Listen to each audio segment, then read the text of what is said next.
Yo guys, I'm Fasty-Rides and welcome along today to this tutorial. If you're new to the channel, then welcome. And if you're a returning subscriber, then it's nice to have you along for the tutorial today.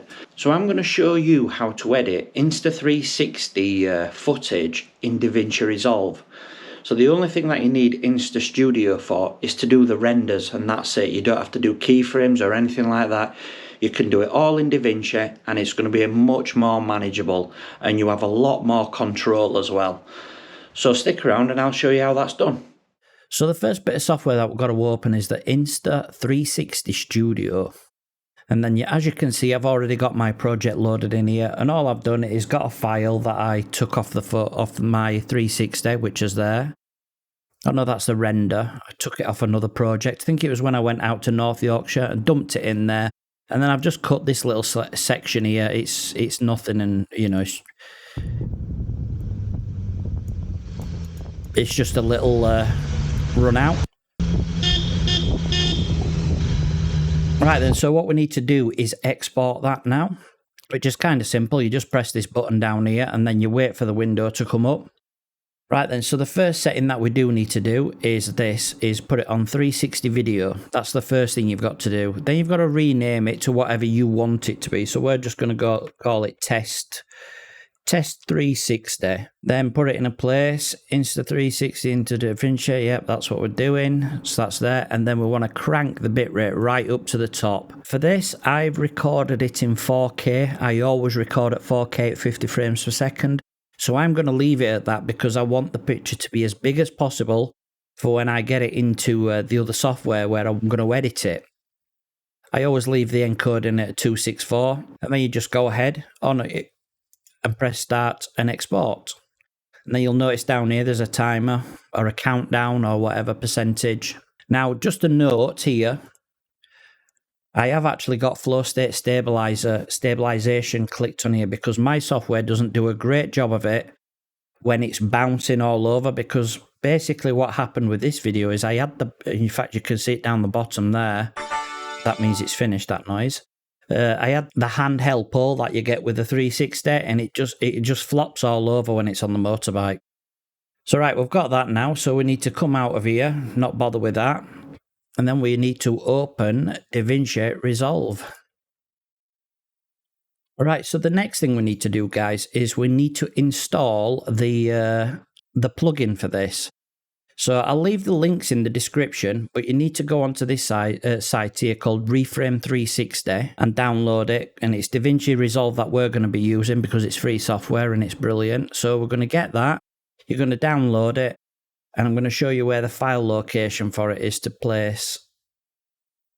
Right, guys, so this is the location that you need to put the downloaded file in. And it is C, Program Files, Common Files, OFX, Plugins.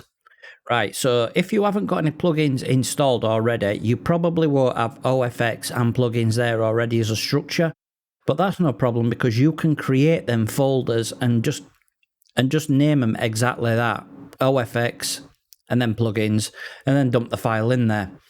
Once you've done that, you can just go and open Davinci Resolve up.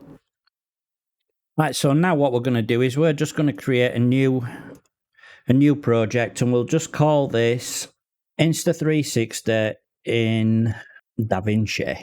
Then this is going to create the project and open it up. Now, don't worry if this looks really complex and everything. I'm going to take you through it step by step of everything that you need to do here. So the first thing that we need to do is set up the project. Now, it's important that you do this at the very first stage. So you go up to File, and then down to Project Settings, and then you'll be faced with this window here. Now, what you need to make sure is your frame rate is correct. Now, I know that I record the Insta360 at 50 frames per second. So you have to make sure that them two match up. The timeline format here is what you're going to be exporting the video at. So when you render it out to upload to YouTube, that's the format that you need it to be in. So we're doing it at 2.7K by 50 frames per second or 1440p. And then the next thing you need to do, now this is the most important bit for when you're doing 360 work, is if you click on image scaling down the side there as the presets, and then change this one to stretch frame to all corners, and then the same with the one below, stretch frame to all corners.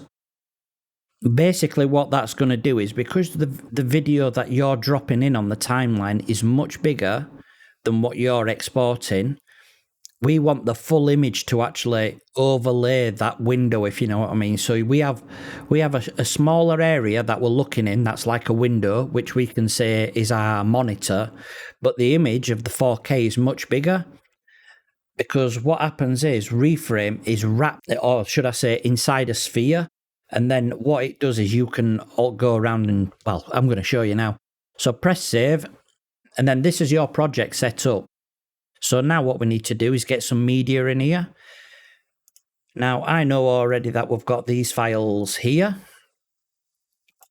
And then what we're going to do is we're going to dump all these in, because I am going to use them for this tutorial, apart from that one. Don't need that one, but I do need these. So we'll get all them in there. So we've got the Test360, and then we've got the GoPro ones that match up with that. So these are the files in your, we'll call this a bin, B-I-N, because that's what Davinci calls it. So this is the master bin. And then you have the media, cut, and edit. We're just going to go straight into the edit page here, because all I'm going to do is show you how to edit the 360. And I might show you some other tricks as well while we're on the way there. So at the minute, if your screen is basically like this, that's fine. You need to see these up here. So that will be in media pool. You can, if it's not there, you can just click media pool up at the top and it'll show it there. That's no problem. The effects library is there. We'll need that open as well. We don't need the sound library or the index neither. But on this side, we need the mixer and inspector. So those are the 4 buttons that you make things visible. So the first thing that we need to do, this is the timeline down here. Now remember, we're on the edit page here. What we want to do is just drag and drop in the 360 to start off with. We'll pull that to the front there, somewhere around there. And then what I'm going to do is I'm just going to turn the volume down on this a little bit. And then I'm just going to play it so it'll show you what it's like. And there's my synchronized beeps. But that's no good, is it, having it like that? So then what we need to do is now, because that's like in 360 mode, we want to make it so that we can edit it like you can in the Insta360 Studio. So what you need to do is, if you go down here to the toolbox and click on Open Effects, and if you scroll right down to the bottom, you'll see Reframe 360. And this is it here. And look, when you hover over it, you can see what it's doing here. But also, what I want you to do, before you drag and drop that onto the video there, you should notice up here, next to the video audio, the effects will be highlighted so you can actually access it. And that's what this will do. Reframe will give it that access to the effect. So there we go. We're already dropped it in and it's changed it now. So now we need to go into the effects tab. And then you're going to be faced with all these options here, and I'm going to run through some of them for you.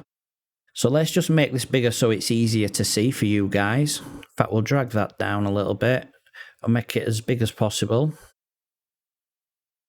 Now, a good starting place for me is on the field of view. I always do this straight away, and I change that to 0.5, just so that it zooms out and I get a good look at where I am.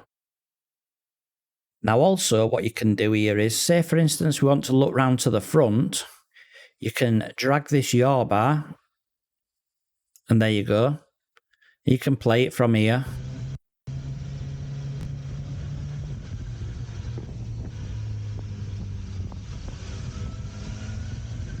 You can actually see it moving backwards and forwards.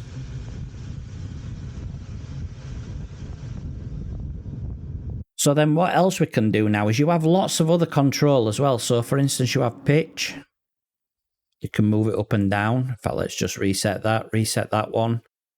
And that's the little buttons next to these at the top, the pitch and yaw. You can just reset them by clicking them buttons. And then you have roll as well. So if you want like a TMF style video, then you'd have it like that, wouldn't you? Because that's how he records his videos at 45 degrees for some reason. But anyway, let's get back to it. So instead of just moving them sliders, you can actually go onto the numbers and have a little bit more sensitivity with it. So you can actually move it round like that really slowly, and you have a lot more control by doing it that way. Let's just say, for instance, we're going to start off here. Oh, we're actually facing backwards. We don't want a backwards camera, we want a forwards facing camera. So let's go around here, somewhere like that. But what you notice is the buildings are looking a bit rounded, and yeah, they look a bit warped, don't they, into trees coming in. And that's because of the shape of the lens on the 360. Well, what you can do is you can actually come down to this one here, Tiny Planet and Rectilinear Projection. I don't know, it's weird. But you can actually stretch it out a bit. Or you could turn the Tiny Planet up a little bit. There's lots of things that you can do here and play about with it to make it look a little bit more realistic, because that just looks like it's all scrunched up. That might look a little better, actually. A little better. But as you can see at the edges there, if you watch round here, it actually stretches the pixels out. In fact, let's turn them up. And then you can see how it's going a little bit blurry. Look at that window there now. So then what we can do for this is we can take them back down, the Tiny Planet and the projection one. And then what I'm going to do is I'm just going to increase this zoom a little bit. Let's take it up to 6 and see what it looks like then. It's actually chopped some of it out and it doesn't actually look that bad. Maybe just add a little bit of that in, just a little bit. Because what you're doing is you're actually stretching this image around a sphere. So you just need to be careful that you aren't doing anything freaky with the pixels.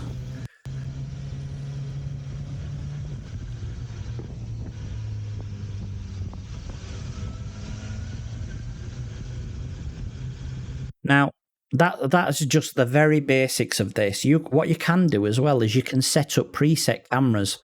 So like this edit camera, you can have 20 different cameras here, all on this line, and they'll have different settings up here and things. I never use it, I just do it one by one. So right, let's just say for instance here, we're just going to go back and we're going to, when we're going up to that car there, we're going to change the camera back to the other side. We're going to spin round. So we're going to move it to this point here. Or should we just actually like track it?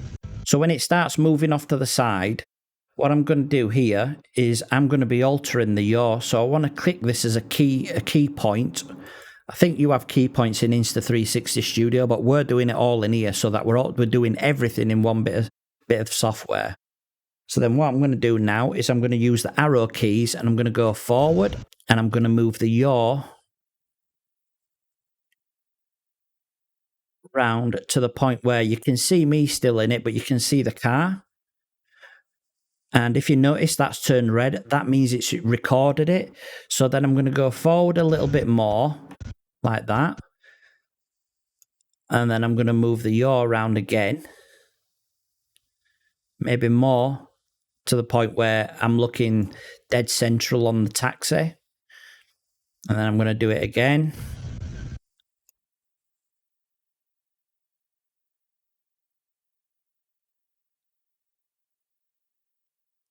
And again.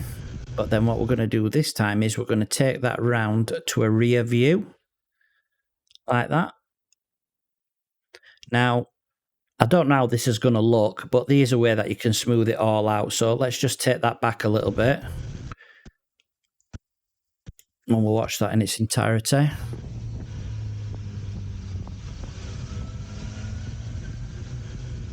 You can make it a lot smoother than that by spending more time doing it. So that's all there is to this tutorial, guys. That's it. It's simple. So if you did like this video, then please hit me up with a like. Subscribe if you're not already subscribed. And I will speak to you next time. Peace out.